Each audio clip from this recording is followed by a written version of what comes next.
Eto naman po mga bossing ko ang ating luya. Ang luya mga bossing ko ay isa sa pinaka-powerful na pang-attract ng swerte at pantaboy ng kamalasan. Alam niyo po ba mga bossing ko na ang luya, mentras po itong natutuyo ay mentras po siyang napakaswerte lalo na sa pera. Ngayon po mga bossing ko, ang gagawin niyo lamang po ay ganito. Ito po mga bossing ko ang ating luya. Harap ka sa gawing silangan ng mga bandang alas 7. Pwede nyo rin gawin ang ating mga pampaswerte kada sumasapit mga bossing ko ang full moon. Kasi minsan lang po yan dumarating sa isang buwan mga bossing. Ngayon po, pwede rin yung gawin to ng Tuesday or Friday. Or kaya kung kailan ka available at makakapag-wish ka ng mula sa inyong pong puso. Ang gawin po ninyo, humarap ka sa gawing silangan. At pagkatapos mga bossing ko ng mga bandang alas 7 ng umaga, ang gawin po ninyo, pwede nyong balatan po ito or kaya pwedeng hawakan nyo ng ganito lamang na simple mga pamamaraan.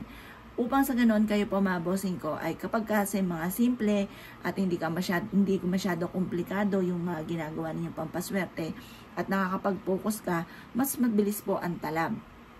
Ngayon pa mga bossing, mag-wish ka po dito kung ano man yung hinanain nyo sa buhay. Halimbawa, ilubog ka sa pagkakautang, sa pamamagitan ng aking sipag at tiyaga at pananalig sa itaas, at sa ganitong mga pamamaraan ng pampaswerte, ay makakamit ko lahat ng aking mga pinapangarap. Pwede rin naman na isulat nyo ang lahat ng gusto ninyo, kahit siyampo, punuin nyo po at kahit patong-patong, pwede rin naman po. Pwede rin naman na mag-wish ka lang mula sa inyong pong puso. Ito po mga bossing ko ay makakatulong upang sa ganon, masigit ka na maka-attract ng swerte. Para siksik-liglig at umaapaw at maraming blessing lagi ang darating po sa inyo. Proven po ito mga bossing ko ha. Kaya kailangan mga bossing ko, kayo po ay may lubos na paniniwala sa mga ganitong mga pamamaraan. Ngayon pa mga bossing ko, ang gagawin nyo lamang, ito po yung ating luya ay ibibilad nyo hanggang alas 8 ng umaga. Makalipas ang alas 8 ng umaga mga bossing ko, ilalagay nyo po ang ating luya sa ilalim ng inyong higaan or kaya isabit nyo po ito sa may pintuan po ninyo.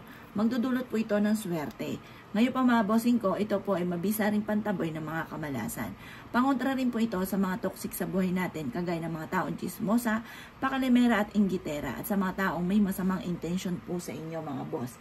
Ngayon pa mga bossing ko, mas mainam na gawin nyo ito ng sikreto lamang.